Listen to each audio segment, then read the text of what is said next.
Role. नमस्कार. मी हनुमंत पाटील, शेतकरी संघटना माजी जिल्हाध्यक्ष.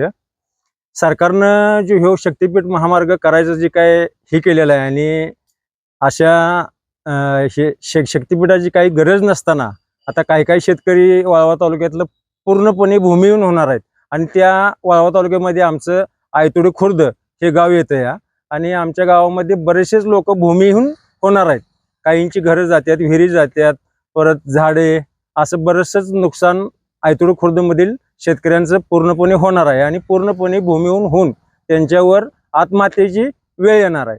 तर सरकारनं ह्या शक्तीपीठाची काहीही गरज नसताना किंवा शेतकऱ्याला त्याचा काही उपयोग नसताना विनाकारण, कारण आता जो नागपूर हायवे जो आहे, नागपूर ते रत्नागिरी, ह्या हायवेवरती वाहनांची अजिबात म्हणजे गर्दी नसताना नवीनच त्याला लागूनच ह्या नागपूरवरूनच होणारा नवीन गोवा हायवे, नागपूर ते गोवा असा हायवे महामार्ग करायचा शक्तीपीठाच्या नावानं चालू असलेला, ह्याची काही आम्हाला गरज नसताना विनाकारण आमच्यावर लादलेला हा महामार्ग आहे, ह्याची आम्हाला काही गरज नाही.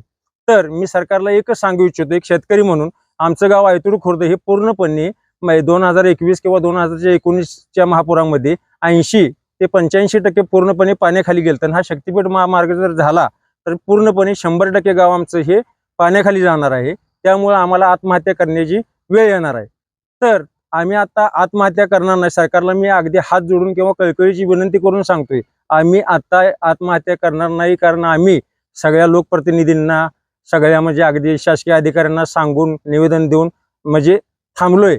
पण तरी सकट तुम्ही जर सरकारनं जर समजा आमचं म्हणजे मोजमाप करण्यासाठी जर प्रशासकीय अधिकारी यांना बंदोबस्तात जर तुम्ही आयतोड खुर्दमध्ये लावून दिलं तर आम्ही एक इंच ही जमिनीची मोजणी होऊन देणार नाही.